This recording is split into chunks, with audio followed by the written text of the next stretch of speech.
You guys thought I was gone, huh? I don't think so. So you're telling me, since I've been gone, Asta's in court. He is about to be sentenced to death, and the series is over. It was a good run. Pack up, you guys.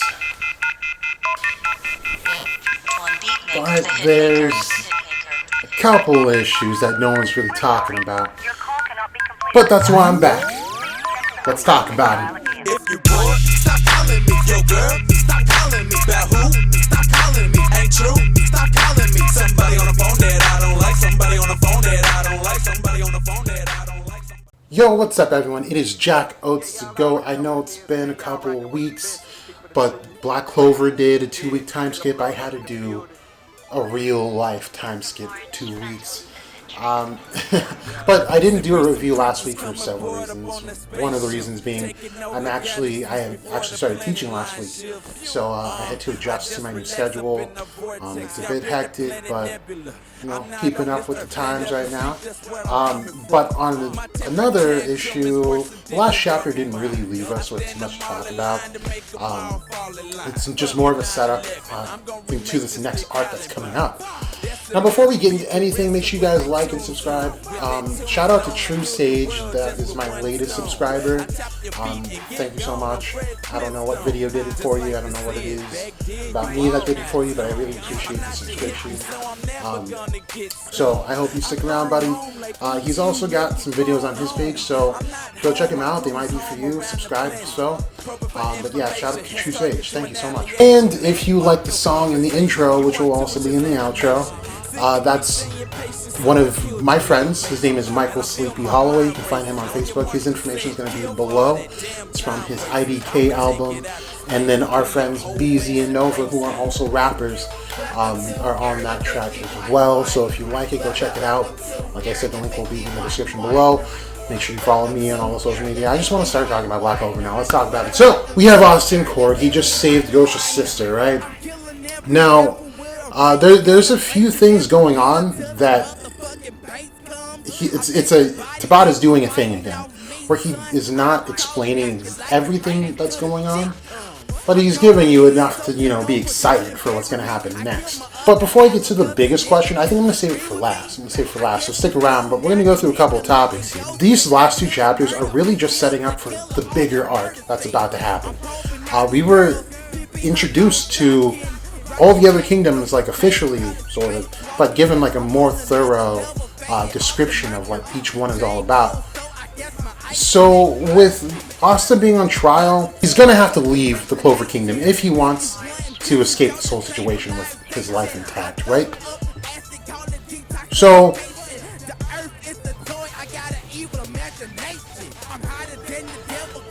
but before we talk about anyone fleeing, let's talk about how cool the Black Bulls are. Like, come on. I mean, you gotta...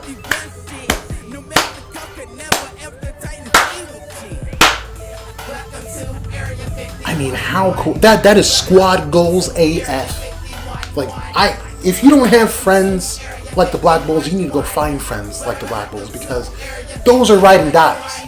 And that's what everyone needs, because Asta did nothing wrong, and every one of the Magic Knights have made a vow to fight for the Clover Kingdom no matter what. The Black Bulls just made a stand where they are going to stand up for a friend who did nothing wrong, even if it means going against the very kingdom that they're protecting. Now, they're not putting anyone's lives in danger. All they want is Asta to not be killed for no reason. But that just can't happen. And that's due to our buddy, Damnatio. Back at it again with the white vans. I mean, this guy, Asta called him evil. I mean, people are not really liking him. He has that face where he's just like, I don't really care about you, and that's probably the case. But the thing is, I don't think this guy is evil at all. I think he's actually just one of those characters who's got to follow the rules. And if you think about it, everyone's magic kind of reflects who they are. And his magic, you can see he uses the scales. It definitely shows his character that there are checks and balances. There are rules and regulations that need to be upheld for a kingdom to successfully run. And he even tells Asta in this chapter that we essentially need a sacrifice here. Like, if you go down, all these people essentially just shut up. Like, you're gonna have to go down, or else someone else will. Which, you know, he used Gosha's sister. I don't think that he put her there thinking like, oh, well, she gets killed, she gets killed. I think he did anticipate Asta really showing the demon form to kind of, you know, put him in a spot where, like, okay, either I have to die or Gosha's sister will die, and other people will die for needless nonsense. So to kind of get him to give in to being the scapegoat, if you will. So it's there's a lot of finesse happening, and I don't think Donatello is necessarily evil. He just plays that very extreme neutral role that, you know, a lot of series needs. You know, you need someone that is kind of like, you know, you think like, oh, that's a bad thing, but then once it's in your favor, it's not such a bad thing, you know. So I don't think Donatello's good. He's definitely not the protagonist right now. He's not on our side, but he is looking out for the Clover Kingdom and what's going to make it run. And even though it seems dirty, someone has to get their hands dirty. Let's talk about the Black Bull's entrance. Because not only was it epic, I mean, Yami just gets me so pumped. The Black Bulls just get me pumped. The thing is they threw everything to the side. It wasn't a blatant disregard of rules. It was more of they knew exactly what they were doing. And they just wanted to go in for a friend that they know did nothing wrong and who has actually helped them develop themselves and push beyond their own limits and become greater than they were before he even got there. Sacrificing their holding in the Clover Kingdom and how they're being upheld by the people, as we saw, the people are not really on their side anymore. It took nothing to make them turn back to hating the Black Bulls. But they don't care. The Black Bulls do not care. They don't care about status. They're not like a Golden Dawn. They're not Purple Orchis. Status means nothing to them. They're okay being at the bottom. They don't have anything to prove to anyone else. They just know what's right for them is what's right for them. And that's where they fit in. The Black Bulls are great for that purpose. With this intrusion of, you know, the justice system and a disregard for the rules of the judicial system, there's got to be consequences. Now, I can definitely see in these next few chapters the Black Bulls going toe-to-toe with the House of Silva, you know, to save Asta, and it'll be an Asta rescue arc, if you will, but it'll really be a fight until they can find the space to retreat and run away, because again, the Black Bulls are a part of the Clover Kingdom, so they're not there to hurt anyone else. They just want their friend, but they know since they're going against the rules, there's going to be no place for them to fit in, because now they're going against the system. It's not just, you know, causing havoc on the battlefield anymore. This is going against the very foundation of the kingdom. So they will no longer be welcome, no matter how we want to slice this. It's going to be frowned upon, for sure, because the people aren't going to want them, and I'm assuming the infrastructure is not going to want them either, because who's going to want a military force that can just do whatever they want, when they want, when it's convenient for them? It doesn't make any sense. You know, if you're running a kingdom, you don't want anyone that you can't control. So they're going to have to flee the Clover Kingdom. Where will they go? Before I talk about where they're going to go, as it should be kind of obvious by now, how are they going to flee from the situation? Right? We already know Donatello seems pretty strong. With his balanced magic, it seemed that he was able to suppress the magic of some of the royal people that were attacking while everyone, you know, was coming to from being possessed by elves and whatnot. It seemed like he was able to suppress their magic and dominate them pretty fast.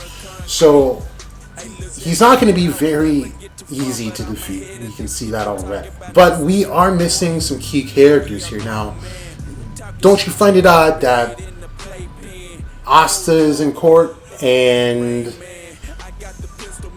Yuno's nowhere really to be found. We haven't got a word otherwise from him.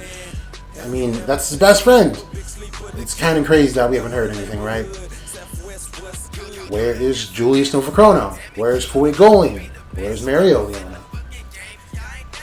What's going on? I think it's very, very, I was going to say very, very Parcheesi, but Parcheesi is not an actual word, it's a game, like a 90s game, I think, so I don't know what I was getting at here, no. I think they're not in the story right now for a very particular reason, and I think already a plan set in place by none other than Julius Novachrono. Julius Novachrono is the master of future sight and hindsight. He's just the master of sight. And it goes with his time magic. It's just who he is. He's smart. He knows how to play the system in and out. He already knew this was going to happen. He predicted it before Asta even got there. So I'm very convinced that the Black Bulls went in there under the guidance of Julius Novachrono himself, with the backing of people like maybe Fuegoleon. I don't think Fuegoleon's there for a very strategic reason, as we would need Fuegoleon, who's definitely down for the mission for of the greater good. We need him in that seat of Wizard King, since Julius can't actually sit in it. And people like Mario Leona could definitely help. She doesn't care about status either. She barely wanted to be the captain. She doesn't want to be Wizard King. She's not about status. I don't think she can give two craps about what's going on and what people think about her. I think we will find her in the fight to take Asta and flee from the Clover Kingdom. I think we will see Yuno. Maybe. I think we need Yuno to stay in the Clover Kingdom so that they have someone they can rely on to kind of relay messages, or have someone keep them in the know as far as what the temperature is. Is it going to be okay to come back? Are people still wanting Asta's head on a stick? Do the Black Bulls? What's going on? What are people saying? So I think Yuno may or may not be in this, and if he's not, it's definitely not because he hates Asta. It's just because they need someone there, and Yuno is best suited in the Clover Kingdom right now. But I do think we will see some faces. Now, some of the faces I do think we'll see are people like Nozel Silva, and maybe even Longreese, and probably Patry, and all of those guys. Why I say Nozel Silva, and probably Nebra, and I'm forgetting the other one. Why I'm saying those Silvas is because they state in maybe the last chapter, the chapter 4, if someone from a certain family does something, you shame your entire family. That doesn't just stay with one person. The entire family will be looked down upon. So Noel is already there. And if Noel's already there, they're going to say, oh, yep, Nozel, Nebra, you got to go. We need your head on a stick. Finral's there. That means Longreese is probably going to have to go with him too. And that would be a nice thing to see. Brothers finally coming together, kind of settling their differences and working together to do something good and constructive. So that could happen. Now, I might have to take back what I said about Mario Leona being on the battlefield to help Asta, retreat and whatnot. Because if she does help, then that means, Fuegoleon is going to be looked down upon. So it might not happen. I'm very curious to see how this is going to work, but they have to go. They have to go. Now, where will they go? It should be pretty obvious by now that the Spade Kingdom and the Heart Kingdom are the only two places they can go. They, of course, cannot stay in the Clover Kingdom. And the Diamond Kingdom is just a no-fly zone for just about anyone, since they are looking to divide and conquer. Why do I think they're going to go to the Spade Kingdom? Well, there's two people in particular that I think belong in the Spade Kingdom to begin with anyway. And that is Asta and Yami. Now, I don't want to get too much into this because it's not necessarily my territory. Broku No Hero does a lot of this stuff on his channel. Go check it out. I'll put his link in the description below as well. We were given the detail of the Spade Kingdom, being the demon Spade Kingdom, covered in ice, and they feed an ancient evil or demon or whatever, however they said it in the manga, to perfect this crazy magic, forbidden magic, right? So where better to go than the Spade Kingdom? I mean, if there is a demon in Asta's grimoire, we're going to probably put Asta in the Spade Kingdom because, he's got to hold on his powers. I don't know. Then we have Yami, who has dark magic. Now, Yami's whole character is in a shroud of mystery. We don't know where this guy came from. All we know is that he was lost at sea when Julius found him. He washed up on a beach. He knew a different language. He was very big for, a human. We already saw that people judge Asta by his muscles. Yami was pretty muscular. He's also a big guy, just physically.